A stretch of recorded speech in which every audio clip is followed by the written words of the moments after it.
You're listening to UNITEDWESTRIKE.com radio. Don't buy, don't comply. That's why. UNITEDWESTRIKE.com radio. Hi, folks. Welcome back to United We Strike Radio. It's just such a pleasure to be here today, and I am so grateful for all the great hosts and the guests. We just finished up with Charles Irwin of AmericanFreedomBooks.com and Rick Adams from RepublicBroadcasting.org. Now we are shifting gears, and I'd like to introduce you to two ladies who make quite a team. And I will introduce first one and then let her introduce her friend, and they will in turn introduce the special guest that we have lined up for the hour. Now, Bonny Hogue from the Bonfire Coalition. Bonny, welcome to the show. Oh, thank you, Karen, and thank you for creating this opportunity for so many of us. Well, it's a co-creation of all of us, and I'm going to get out of the way now. Well, I'm going to let you go ahead. I would like to introduce my pal, Cindy Vakulis. Cindy, are you there? I'm here, honey. How are you? I am, moving through time and space in a fairly orderly fashion. I think I should let people know, too, that you have a new Just Up website, which is Long Island Skywatch, which is where you're located. I'm in upstate New York near the Vermont border, and we have with us, and I'm really happy for this moment, Michael Murphy, who you're in California, aren't you, Michael? I'm in beautiful, used to be sunny Los Angeles, yeah, but now we have milky white skies on a daily basis. So yeah, so do we here. That's what we have in common. We're kind of bracketing the United States with essentially no sun and blue sky. Cindy, do you have an opening question you wanted to ask? Well, first, Michael, it's very nice to talk to you in person. Sort of. Hey, good. Well, over the phone, great to talk to you as well, and thanks for all the work that you're doing. I just posted your website on our Coalition Against Geoengineering website, so that's a link that we have available. So I want to thank you for everything that you're doing. It's great to hear your voice and talk to you in person as well. And you too. And I just have to start off saying I think you did a fantastic job with the film. And as everyone else is doing, I'm passing it around to everybody, and it's right under geoengineering on my site with all the parts, so no one has a reason to have to get off and leave. They can just stay there and see it in its entirety. So you did a fantastic job. So thank you for that. I'm sure it took quite a bit to get that made. Well, it did, and we did about a 2-year project in 7 months. So it was a divinely ordered project, but in a divinely ordered time. You know, it's a real important issue to many of us who are aware of exactly what's going on. And now is the season to get the information out to the public. Oh, so. Yeah, more than. Michael, do you prefer Mike or Michael? You know what? I've been called a lot worse, so whichever you want to call me is fine. Can we change your name entirely? Hey, Murph. No. Hey, Murph. Been called Murph, been called Mike, been called Michael, and then by David Keith and Ken Caldera and some of the other leading geoengineers, I've been called some other names, which probably wouldn't be appropriate to be stated over the air. But of course, in our circle, that's a compliment to be right. Demeaned by the likes of them. But Cindy and I are calling our program Under the Weather, at least for the time being, because it's at least has a couple of meanings, at least a double entendre, maybe a triple.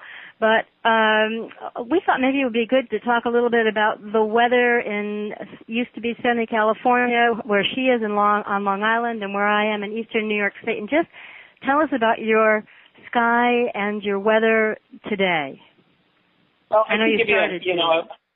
I woke up this morning and I looked up in the sky and it was completely blue. And I said, what a great day to go to the beach. And it's about 80 degrees. I know it's a little more chilly in New York, so I'm sorry to rub that in. So I was about ready to maybe go to the beach and spend the day there. And then I went back in. I did a little bit of work, and I went back out and saw the first plane spraying. And, now we're looking at a partly sunny sky with a slight haze of aerosols and I suspect in about an hour or two the skies will be completely milked over and the sun will be completely blocked. That's what we typically see about 5 to 6 days a week here in the LA area. Are the planes low enough that you can do any identifying of them? Well, I don't have the equipment to do it. However, we do have, when we're making the film, I put out a call for people to send footage of the plane spraying, and many people did. And one of the planes that was identified, and it's actually in the very beginning of the film, and it's difficult to see, was a German German cargo company called Cargo Lux. Other people have also... Say it again? It was a German company, and the name of it was Cargo Lux. And Cargo Lux? Cargo Lux. I know that, just to interject, I know that Jeff Grady has a segment on that on New York Skywatch, I believe. A really interesting part, if you want to Google the archives to any of our listeners. I believe he has actual footage of the Cargo Lux. I think it's in Manhattan or something. And you're saying That's it's right. on New York Skywatch? Yes. And that is correct. And Jeff actually sent that to us. However, there have been KC-135s photographed and identified, and then also UN airplanes, which I believe have been identified as well. So, or perhaps it might be NATO aircraft. So there has been some identification, but they are very high up there. And again, I want to go back to geoengineers' plans and proposals, and their plans were to spray 10 to 20 million tons of toxic aluminum oxide into the upper stratosphere, which is very high up in the sky. Of course, we do know that there are days and there are airplanes that do, for some reason, spray at lower levels. We don't know the reasons for this, but we can speculate that, it might be in part related to weather modification programs, which is definitely part of geoengineering. Really, all we get to do is speculate because you know what? We are not privy to these insane plans. I have a feeling there are many programs, and I guess that's what you're saying, too, that are going on simultaneously on different days and at different altitudes. Cindy, what's going on in Long Island for weather today? Well, I had a nice picture-taking day today. I woke up and we actually had the crisscrosses in the sky, and there was, like Michael had also, some blue, but now I just have that silvery white. It's not even, earlier, Bonny actually coined a term, muscular, that I use a lot. It's not even muscular anymore. Now it's just like this silver white, I don't know, force field. It feels like you're in a bubble, and that's all I have. Matches the silver snow on the ground, actually. I don't think Michael knows about the study we've been doing. We've been putting snow on slides, glass slides, and studying them under microscopes and finding some really horrific things, but we'll save that for another time. Well, the weather here in eastern New York State, I'm right against the Vermont border here. I don't know how this happened, but we are now having a snowfall that looks like a pretty serious one. But this morning, a friend of mine called who was driving from Saratoga Springs, New York, down to Albany, New York, the capital of the state. And he said, Bonnie, I can't stand it. I'm watching right now. There are 3 planes putting down the trails. They are pluming. I'm watching them right now. They're doing a grid. I said, David, can you pull off and safely and take a photograph of it? Like we need another photograph of this, the endless photographs of what we're seeing. But I think it's really important for us to speak about the emotional impact that watching our sky be obliterated, watching our sun be stolen from us, has on us as human beings. How do you work with that in your life, Michael? Well, I'm glad that you asked that question because for a lot of people, this can obviously be a very scary thing. Once we learn what this is, there is an agenda to spray artificial clouds, and it's very toxic to human health and ecology. So the future doesn't look too good. And the way that I deal with it is, I guess we all have a couple of choices of how once we accept the truth and we learn what it is, we can do 2 things. We can stand in fear and get depressed about it, or we can do something about it. And, you know, for the first time in probably my lifetime, I have great hope for humanity because since the release of the film, I get several emails every day of people who want to get active, who want to do things.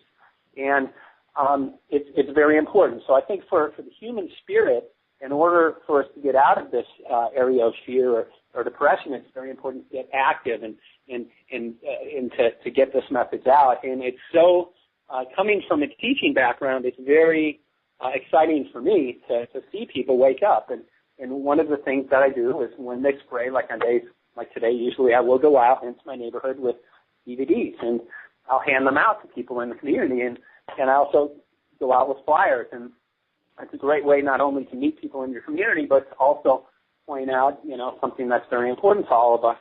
And it's amazing how receptive people have been. And a lot of times I'll just lead in with a question instead of saying, you know, we're getting killed, we're getting slammed, those are toxic chemtrails. I ask them, hey, you know, have you ever wondered what, you know, do you know what that is? Up there in the sky, the long trails. And a lot of people say, well, you know, I was kind of wondering, you know, I thought it might have been aircraft emission, and then it's a good lead-in. Well, actually, you know, there's some information coming out that they're manipulating the weather and they're spraying chemicals to create artificial clouds.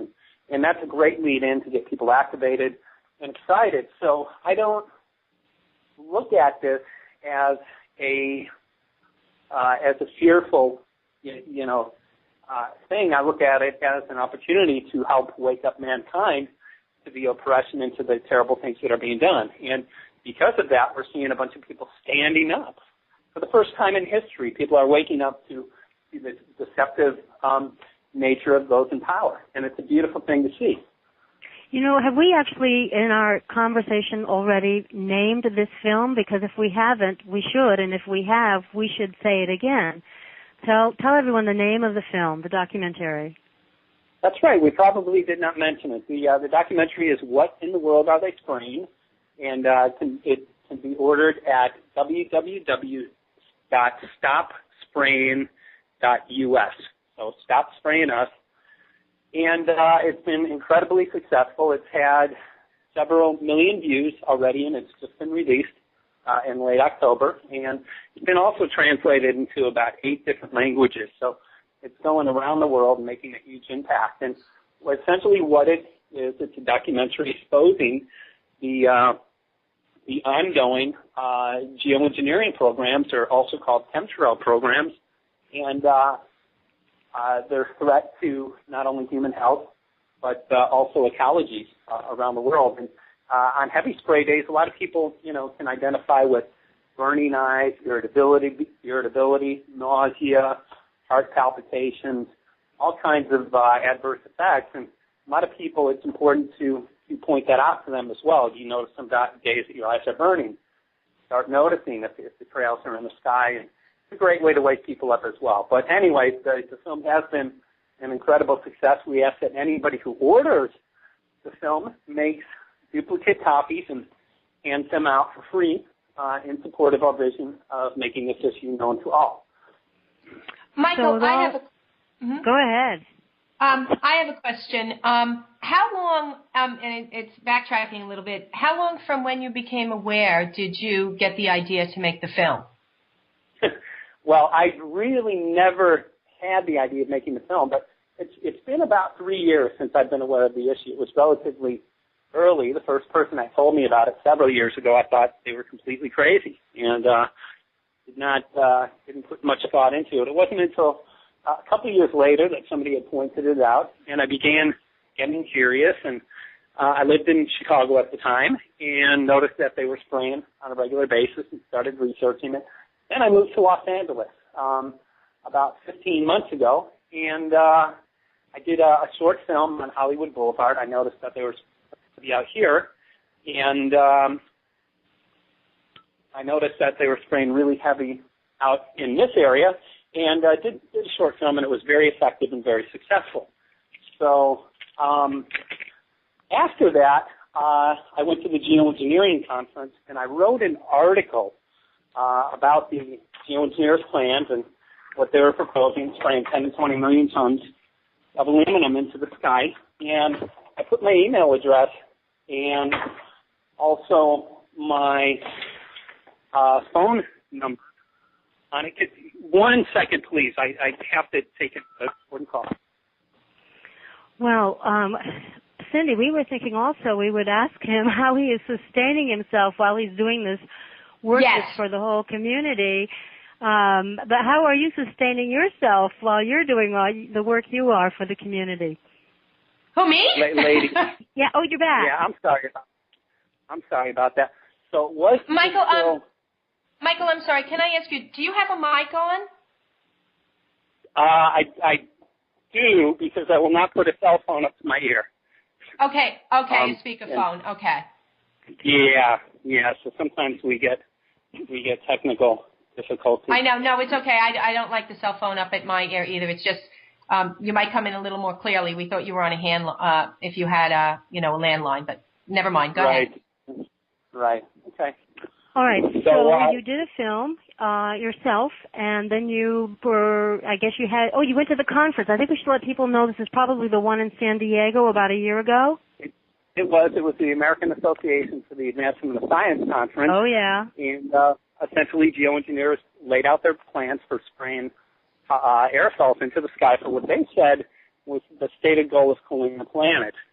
So when I got back, I wrote an article called What in the World Are They Spraying? And I didn't think it would have too much success, but I put my phone number, my email address at the end, and when I woke up the next morning, I put it in during the night, my inbox was flooded from my emails, and my phone call was ringing off the hook, and the reason was I broke the story on the use of aluminum in geoengineering models. Of course, aluminum has been found in incredibly high amounts around the world in rain and snow samples. And from that point on, people started calling me up and sending me plane tickets, asking me to come out and investigate. So it was very interesting. At the time, I had my first trip was up to Northern California, and I borrowed a French camera and really didn't know how to press play, and on it, and started filming there. And then about a week after that trip, I went over and I interviewed G. Edward Griffin just about some of the work that he does. And it was after the interview, and we didn't even go to interview him about the chemtrail issues. He had asked what I was working on, and I had told him that I started a documentary. And G. Edward Griffin said, "Is there any way you could send me an outline?" And I said, "Yeah, no problem. Why do you need an outline?" And he said, "Well, I think I can help find some funding for your film." And I said, "Well, you get an outline by Monday." I didn't even have one ready. So I sent him immediately an outline, and we made a funding video. And it was amazing because in a day and a half we hit our funding goal, and we're able to actually get three times the amount of money for the film. And that was it. We're all set to go. We're able to produce a much better film than we had even initially planned on, and that was it. Probably Paul Wittenberg should be, or is it Wittenberger? Wittenberger. Yeah, Paul Wittenberger should be mentioned here too. Was he the director? He was the director, yes. And G. Edward Griffin would you say, the producer? He was the producer, and he was really the catalyst for getting funding available and ready for the film. I want to go back to the article you wrote just for a second. Where did you publish it that you got such a strong response in emails? Well, I only sent it into one source, and that was Countercurrents. I'm sorry? And, it was an online publication called Countercurrents. Okay. And people. Well, I know I saw it. I think I remember reading it on Prison Planet. So I think it just went viral after that. Because I remember when I first became aware, it was one of the first things, and then I did see a couple of your short documentaries. So it was helpful to me to understand and to really get involved. But Michael, that leads me into another question: do you do this full time now? We're wondering, like, how you managed to survive. Well, I live very modestly, and I live in a low-income area, but, you know, I make enough money not only through donations, but I also sell the DVD. So I do get some royalties from the DVD. It's been selling well. We get a small amount, you know. We're certainly not getting rich off so this. So this has truly become your life's work. It is my life's work, and it's actually become a 7-day-a-week project, and so it can be a little overwhelming at times, but it's an issue that I'm willing to, you know, use the things that we're doing. Do you ever have bad days? I'm sorry, because I know I do. It can be a challenge, and I'll tell you why. I'm really not a computer person. I'm more of a nature person. I find myself getting inundated with emails and with a lot of phone calls. So it can be a challenge. A lot of people in my position have some support and some secretarial help, but I'm kind of balancing the ball on my own. So it's been a challenge. And we're also building a website called the Coalition Against Geoengineering. So that's been a challenge as well, because we want to make sure that while we have the momentum for the film, that we're developing this website and keeping people up to date on things that are happening. So there's a lot going on. But again, you know, these programs are increasing on a regular basis. Each month it seems like they're spraying us a little more and more. So I think it's important to get that word out. Yeah, I think you're right. I think, at least in my neighborhood, it's more blatant. At the end of last week, I was just railing not against the sky. I love the sky. They were actually doing swirls, and whoever they are, you know, these crazy beings, they were doing these sort of feather formations that were then, of course, you could watch them falling. The sky had been commandeered by these crazy artists, was the way it looked to me, and they're so ostentatious about it now. Well, they absolutely are, and it appears that they're getting very blatant, you know, very about blatant. This. And more people, the more aggressive that they get with these programs, it seems like more and more people are awakening. And we are seeing a mass awakening, not only here in America, but around the world. Ironically enough, my wife is in Africa. She's in Kenya right now, and she's been there for about 5 weeks. She said, not a chemtrail in the sky.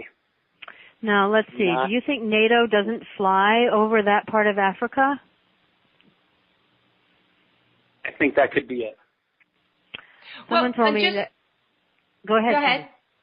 Well, I was just reading an article by Dr. Sandra Pellingeri, and I actually was just reading it this morning, and she was talking about how once again they've changed the cocktail, and people have been noticing more blue skies. And when I was reading that, it really piqued my interest, because even though it's been massive, I mean, honestly, since I went back to school, and I know you said your teaching background, Michael, I'm a teacher also, even before that, but there were breaks in the summer, but maybe one day a week, I'm noticing what seems to be a light blue, and I don't remember the two chemicals that she said they're using now, but they actually create a somewhat of a blue sky. So even that is, you know, it's fake, but because they've been talking about how people have been noticing some quasi-blue skies recently, and people are questioning whether they're letting up a little bit, but in actuality, they're just changing the cocktail. Right. Actually, I think you're absolutely correct that the cocktails are changing. And, again, I call these multi-agenda operations. So it's not only one thing that they're doing, they're achieving several of their the goals through these programs. So it would make sense that the mix and that what they're spraying does change on a regular basis. Do you think it's human beings who are in the planes, or do you think there's some sort of quasi-robotic beings who just have no conscience and no morality? Or even drones. Do you have a sense of that, Michael? I think that there might be drones, but my belief is that there are also pilots. You know, and again, are they human beings? Yeah, I think so, but very well-trained or brainwashed, whatever you want to call it, and are probably being told that what they're doing is very good and so good. What they're doing is so fantastic that they can't tell us because we just get so excited. We get so excited that you just better keep it a secret, or if you tell anybody, we might even kill you. That's how good of a thing you're doing. Yes. So, and I think they're very selective, with who they pick for these secret programs. People who might be supportive of the stated goals of this group, of the New World Order agenda, and people who are willing to, sacrifice a lot of things for maybe a position or even a family, or a career. I did have a military Air Force guy who emailed me, and he's, I was really freaked out and believe your documentary, and he said, I want to, I'm really tempted to pass this out to my higher ups, but he said I'm a little concerned because of my career. And I emailed him back, and he had mentioned in the email that he had children and he was concerned about them.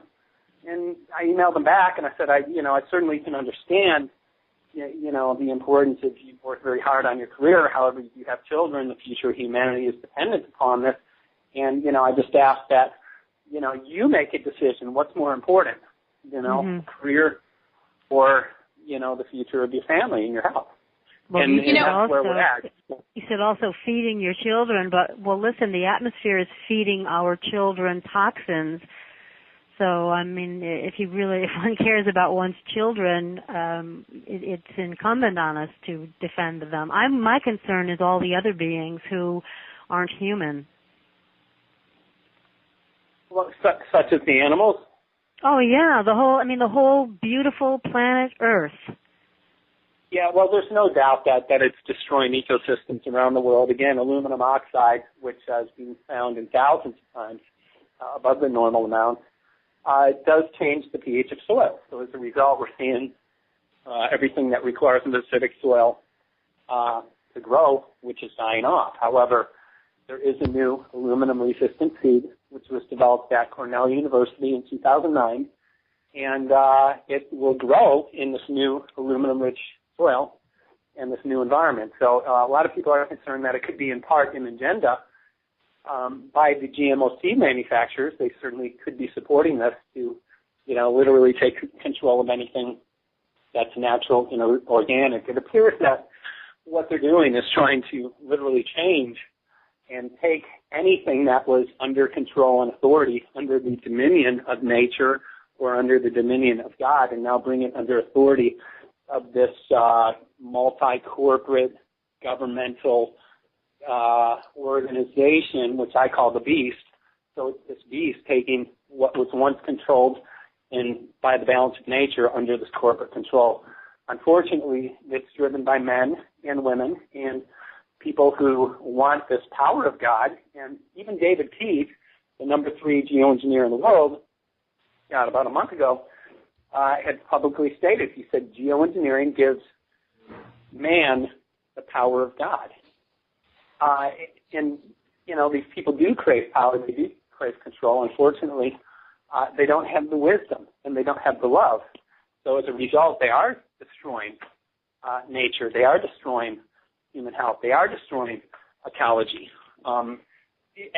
for the desire for this power of God. So it's very concerning to those of us who see what's going on, and we see natural organic things dying, we see forests dying, and we see even our family members dying. Alzheimer's, which is directly related to aluminum, has been on an incredible increase, and we've seen, here in LA County, in a 10-year period, over a 200% increase in Alzheimer's, an aluminum-related illness.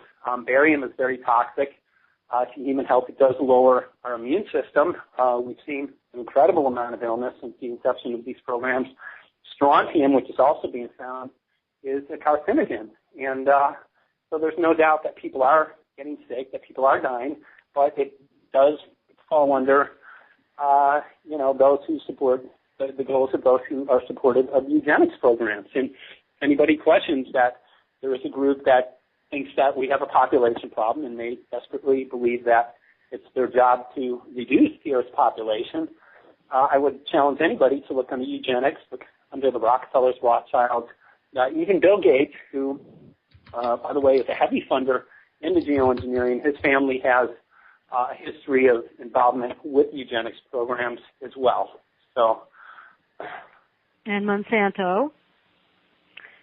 Correct. And controlling hurricanes. Right. He's a busy boy. And you know what? People think he's a good guy. That's what makes me crazy. People, oh yeah, Bill Gates. He's a philanthropist. And it's somewhat ironic too. I think he has 5 children, doesn't he? Well, he probably does, but I think he has a speed vault and also probably access to much better healthcare technologies than we do. Right, and an underground bunker and lots of seeds. So he's got all that going for him. Michael, I have a question. At the end of the video, close to the end, I'm curious, you were at Congress, and you actually, I believe, I can't remember the senator's name, but I believe she was a senator from California, and she said she would definitely look into it. Feinstein. I'm wondering 2 things, because I know I went to my senator, and he seemed very interested. Not my senator, I went to my congressman here on the island, and he seemed very interested while I was there, even told me that his wife's friend, high school friend, came to him with lots of pictures of planes in the sky, and he wanted to know. I, of course, went with a stack of information and Congress documents and things like that, and then I heard back from him, I guess, about a month later. He sent it to a subcommittee of the Energy Department, and that was it. I also called my town councilman and made an appointment to see him and never heard back from him. And when I tell people, most of the responses that I get are, well, what can we do? What should we do? I'm just curious as to what you tell. I mean, my main response is, please tell people. The more people that we tell, write your legislators, write your congressmen. What do you advise people to do? Yeah, well, I advise them to look into the heart, because the reason is this issue affects each and every one of us on a major level. For me, addressing this in a political fashion is not something that I feel like I'm called to do. However, I do, have a television presence, so I chose to use that to get the word out. About 90% of the population is totally unaware that these programs exist. That means that we have a lot of people who are unaware of it, who probably would do something if they were aware, but are not doing anything. So I put a call out at the end of the film, and I just encourage people, to not question me, because I get emails all day. What can I do? What can I do? Well, you can watch the last 5 minutes of the film, and you can ask yourself, and whatever you're comfortable doing. If you're a street activist, use that. Go out, talk to people. If you're more comfortable at community meetings, go to those meetings. And address this issue. If you're more comfortable of spending time on the computer, on the internet, which I certainly am not. Use those. Use whatever skills you have, because the reason is this. This issue affects each and every one of us on a major Michael, level. you can also send them to the Bonfire Coalition. We're always looking for activists. I wanted to remind our listeners that we are talking to Michael Murphy, who is talking with us today about this new documentary called What in the World Are They Spraying?, which is about the aerosol program or programs that are going on all over the world on a daily basis and raining down all kinds of toxins on us, and how we can, first of all, inform ourselves and then take some actions. Also, I want to remind you that we are calling our program Under the Weather. Triple Entendre Matey and Cindy Pikulis and I are your hosts. So just to remind people of who we're talking to and about the film.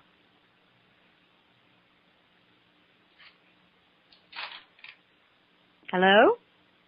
Hello? Yes. Oh. Hello?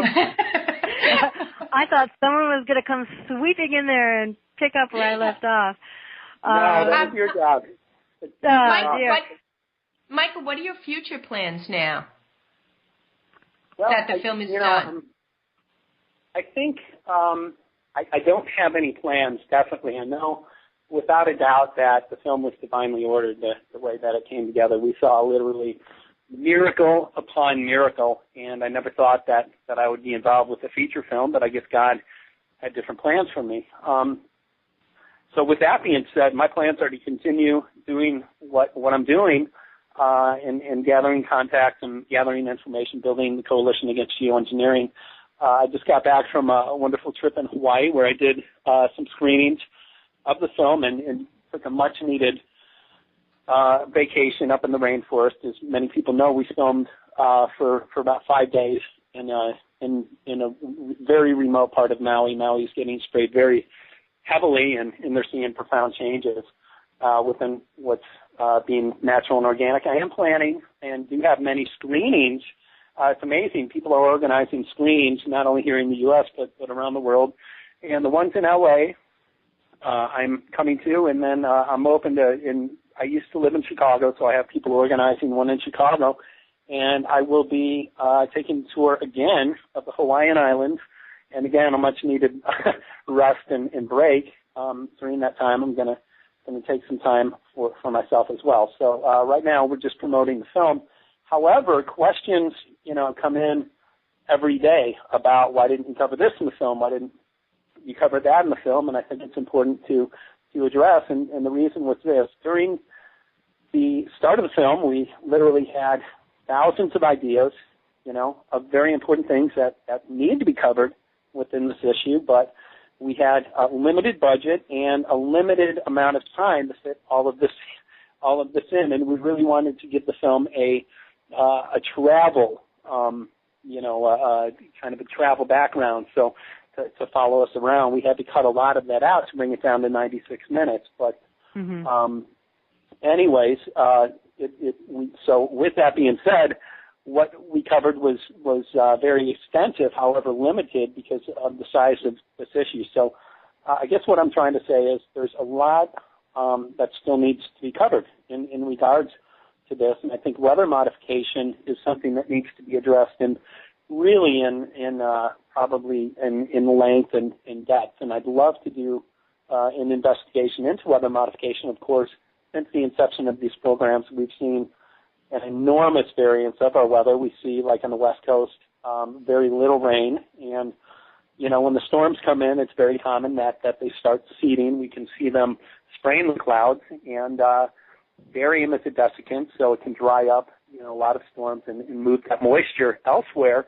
And what we see is, like on the East Coast and other areas, tremendous floods. So droughts in some areas and tremendous floods in other areas. By the way, geoengineers were open about that as some of the risks associated with these programs. So with that being said, that's what I'm planning on doing. Don't have any plans for weather modification, but that is something in the back of my hand. If the opportunity arises, I would love to start filming again and look into that and getting the word out, because I think a lot of people can relate to that. A lot of people are being affected by the adversity of recent, of the weather. So I think it's an important part of the puzzle to address. One of the directions that we have been led in our own research, I have been led to biological, entomological, bacteriological warfare because I had what's called Lyme disease. And Cindy and I have both been doing a lot of heavy-duty reading on these topics. So we're going to talk about this a little bit in the next hour, or maybe a lot in the next hour. Or we might just tell jokes. I don't know. But one of the things that I'm wondering, has it come your way, people talking about this sickness called Morgellons, the fibers that come out of people's skin that seem to be nanofibers? Are you familiar with that, Absolutely. Michael? Yeah, I'm very, very aware of it, and I know that Clifford Carnicom has done a bunch of incredible research with that. And I've actually met a few people with Morgellons. Joni Mitchell, singer, incredible singer from the 80s, has Morgellons. Of course, she's kind of on the back burner, but it's a very painful illness. I guess it feels like bugs are crawling under people's skins. And I did speak with a gentleman who has Morgellons, and also Dr. Staninger, who's out here in the Los Angeles area. We're going to interview her for the film, but she later came back and declined. I'm not sure why she did that, but I know that she's done a lot of research in that area. I haven't gone into it in great depth, but we do believe that the two are related. And that's something, you know, I'd love to interview Clifford Carnicom on, because I know that he's done an incredible amount of studies with it. Yes, and also what medicines might be helpful to people if they discover that they have this condition. You know, when you're led into the issues of bacteriological and entomological warfare, it's another world that's in a sense akin to what is going on in the sky. And first, for me anyway, and probably true for Cindy too, at first you just have to kind of cross that threshold of pain and say, they were doing what? They're doing what? You know, and then just kind of vigorously get into it as an investigator or a researcher and to kind of set all that aside. But every once in a while, especially now that we're looking at things on glass slides and taking pictures of them, there are things that have fibers, filaments, what we think is morgellons. Probably one fellow sent us a sample from his skin in California, and we're watching growth over the period of several days, and on this slide, and not knowing what it is and passing it around to various scientists who have a lot more experience with microscopes and with such things, you know, biological beings of a microscopic sort, and not really getting very far yet. So, you know, I'm really interested in what turns up with morgellons and some of these other creatures, that, for lack of another term, that we're finding falling out of the sky. In the old days, if it was a day like today with the snow falling, little kids would say, oh, let's put some maple syrup on the snow. Now a parent who is paying attention would say, I'm sorry, honey, you can't. I mean, what a theft. What a theft of beauty and the joy of being in the snow when you know that it's full of organisms, or potentially full of organisms. So anyway, I'm ranting a little bit here, but no, but it's true. And if I could just interject for a second, I know, Michael, you brought up Dr. Staninger, and she actually, I watched a video with that she did, and I forget where it was on, but she said how she actually identified fibers that came out of the sky in Texas, I believe it was, with fibers that came out of a person in maybe Florida, another state, and they totally matched. So, and like Bonnie's talking about with the snow, I mean, we're comparing our snow, and what am I, 4.5 hours away from you, Bonnie? And there's similar things, and they're all moving, they're growing, and we're all breathing this in. And you brought up Cliff Carnigan, who, yes, has done an absolutely fantastic job. He's stating that we all have it, even if we're not outwardly showing signs, but it's there. And I've even tested my mucus, and I got to tell you, it matches my snow. So, you know, I mean, it matches your snow? It does. It's what have we come to? It's not a pretty silver, though. No, and there are some, we covered aluminum, barium, and strontium in the film, but we believe that they're spraying much more and even doing biological experiments. You know, I want to bring up the snow issue. I grew up in Chicago, and when I was a little kid, I used to run around and I ate a lot of snow when I was a kid. My mother said, do not, eat the yellow snow. Don't eat the yellow snow. And I later on put two and two together and figured out why you shouldn't eat the yellow snow. However, now it's do not eat any snow. Do not, drink the water. Things that used to be natural and organic now are toxins to us. And, wow, what a shame, that we live in a world with. Yeah. It is. And I have 2 kids, and, when you throw children into the mix, it's, no, you can't go outside today. Why? Because it's snowing. I mean, well, everybody else is out, I know. They don't want to listen to me. Those are my bad days. But, right. And I can't even tell that to the squirrels and the raccoons. No. They're not listening at all.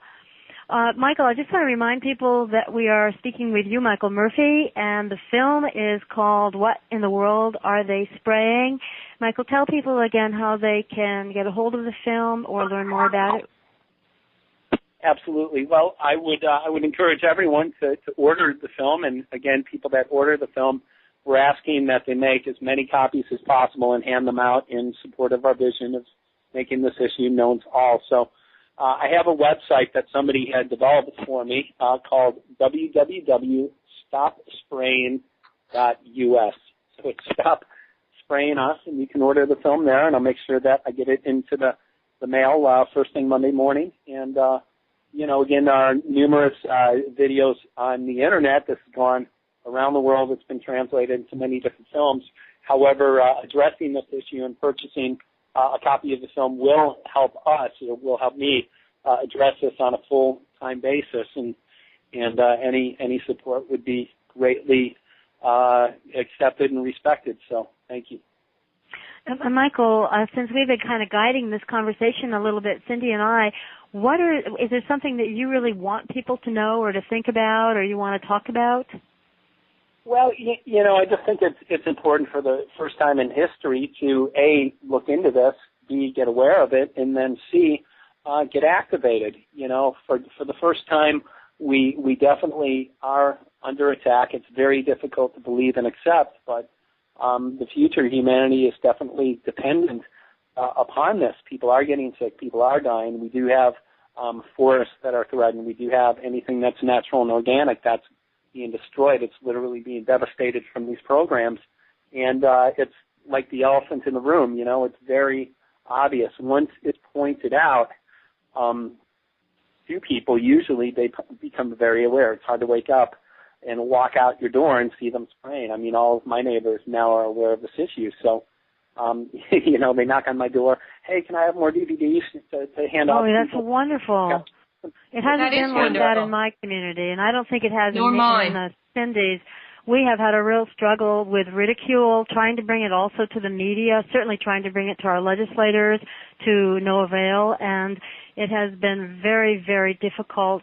And I suppose that after a point you don't care that people are ridiculing you for pointing out what's happening because you know that it is so, so serious. But it has not been easy and continues to be extremely difficult in our part of the world, our two parts of the world. I mean, I work in a high school, and, it's a Center for Learning, that could be a whole other show, but brought it to, I thought I would go directly to the science teachers, and the response that I got was really horrifying. The chemistry teacher of AP classes, Advanced Placement Children, looked at me and said, all right, I'll check into it, but don't expect anything, and never brought it up to me again. The general science teacher said, well, if global warming is really bad, and I looked at her and I said, I think you need to investigate a lot of things, and maybe we could do something because she runs the environmental group, and never heard back. Actually, no, she did. She told me to call a congressman, I think in Virginia. He was very liberal. And, they're all learning that I have a website, and one teacher, another science teacher actually said to me last week, what do you think about those birds? And it just reminded me, the ones in Arkansas. Right, what do you think about those Mets, And nothing, not one teacher. The response that I get quite often is, do you get paid for this? I mean, I don't know. They contribute to my bad days. But maybe it's California. It's more, I don't know. I think the paradigm is shifting, and I know that people who have been involved in the movement for many years, and especially longer than me, and who really have paved the path and built the foundation to which I am now speaking upon. So I'm thankful for everybody, and I know that there's been history of a lot of ridicule, but we're seeing things change in an incredible way. I know Dane Wigington, who has been active for many years in the Reading area. God, now all of Reading is about awakened. Reading's a very small rural community in Northern California. We had over 550 people at our screening. The entire town is waking up. So we are seeing a mass awakening in regards to this issue. So I think the days of being ridiculed are past. A lot of people are starting to question things. So I do want to encourage anybody, who becomes aware of this. You might get one or two here or there, but I'm telling you, I get my response has been just fantastic. and incredible. And I think it's important to ask people questions because then you activate them. Say, hey, what do you think about that? What do you know about that? Hey, have you noticed, that your health might be changing? Some days you have headaches, irritability, burning eyes. What do you think that's attributed to? And then you can say, well, a lot of people believe it's related to this issue called geoengineering. And geoengineers are talking about, spraying toxins into the sky. What do you think about that? What do you think about them blocking the sun? And they might say, wow, that's not really, doesn't sound like a fantastic idea. Well, there's a lot of evidence that proves that they're already doing it. Could I show you a film? And I think that's what I have been effective in doing in terms of getting in touch and relating to people. So I want to encourage, everybody today. I know that our time is almost up here, but I want to encourage everybody to get active. And if you just take one day a week and put in a couple hours, think about the difference that we could make in regards to this issue. Michael, give your contact information. Well, if you want to have people contact you, give your contact information again, if you would, and anything else you want people to know. Sure. Well, I think I would encourage everybody. You can get my email if you want to email me at the Coalition Against Geoengineering.org, and that is that's our website that we're building. And then you can also contact. You can also get the film at www.stopsprayingus.us. Stopsprayingus. www.stopspraying.us. Okay. And that's it. And is that a .com or a .? It's .us. Really? It's not a com or an org? It's not a com or an org. Okay. You really are paving the way. Yeah, we're doing some things different. So, Michael, thank you so much for being with us. And yes, I know Michael, our producer is saying that we need to be ready to give 5 minutes over, and I think it's almost that time. So perhaps we'll have you on another time. Maybe we'll see you in the eastern part of this continent at some point, too. It'd be great to have you in our neighborhood. Absolutely. Okay. Thanks again for having me on. God bless, and keep up the great work. You too, Michael. Thank you, Michael. Thank you. Okay. Bye-bye. Bye-bye. Oh, Cindy. Oh, hi. Hi. It's just us now, under the weather. He's wonderful. He gives you such, to keep going. Well, actually, I think that he should give us a little bit of his success. I would like him to send me like a box full of his success that I could put on the scale against my sense of ridicule. Me too. I want him to come to my school. I want him to come to my school. In fact, I'm going to offer him a room upstairs. That's right. He can vacation here, too. Exactly. Well, it may be time to take a break. I don't know. Is Karen there? I don't think so. I think we have another minute or two. I guess we're not synchronized. I'm curious as to what his wife was doing in Africa because they both seem to be so very nature-oriented. You think there's more nature in Africa? I don't know. I know that they're doing a really horrible job over there with the drought and everything, so I don't know. I know that's an area that, the powers want. That's what I've kind of... Of course, if they're not spraying, probably nature is doing a little better in Africa. Right. You know what I meant to add to that conversation, and then, of course, the hour was gone. Do you remember that after the Asilomar conference in March last year, Lee Lane from the American Enterprise Institute wrote an essay that was on the American Enterprise Institute blog, and the title of it was Geoengineering Experiments Shouldn't Require Global Agreement. Do you remember that? Absolutely. I think, that is the kind of arrogance that we are up against here, that they should suggest that they don't need to get informed consent from the human population globally because, it would just be too much trouble. Right, and I think he really meant the poor, the human population that, was really on the poverty end.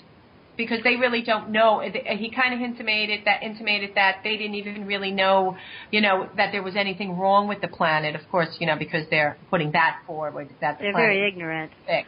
Well, here's a quotation. I happen to have it in front of me. About 40% of the world's population, mostly those in very poor countries, has not even heard of climate change. Therefore, insisting on proof of global informed consent as a precondition for testing climate engineering amounts to saying that climate engineering can never be tested. Exactly the outcome that some may want, but not necessarily the one that best serves the interests of the people in whose names the demand is being made.